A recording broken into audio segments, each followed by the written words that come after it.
Ja, dit is het. Dit is het centrum straks van wat er allemaal gaat gebeuren. Daar zijn ze druk bezig met de parade.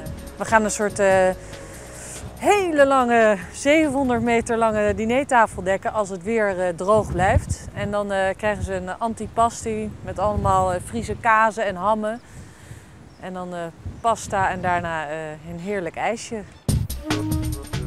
Het chocoladiefabriek van Achlem leidt een weekenlang stil. Het wordt gebruikt als uitvalsbasis voor de catering van maar liefst 2500 gasten die op het eten en drinken gaan matten.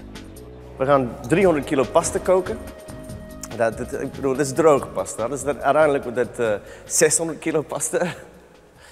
En enorme ketels vol met saus. En ja, dat is gewoon heel veel. Ik bedoel, eigenlijk is het niet zo ingewikkeld wat ze gaan eten, maar wel lekker. Maar het is gewoon massa, heel veel. Kijk, straks wordt het helemaal vol met eten. Uiteindelijk al die rakken wordt vol met pasta en het gaat allemaal op straat. Kijk, er is een groenteboer. Die komt echt een berg met groenten brengen. Ja, de koesel. Op het Keertsveld en in Achlem zelfs wordt het werken om alles klaar te krijgen. En dan is er die hudde wien. Want tinten worden daarom nog eens extra goed vastzetten. We hebben er wel rekening mee gehouden en we hebben goede materialen ingehuurd, dus we komen heel eind.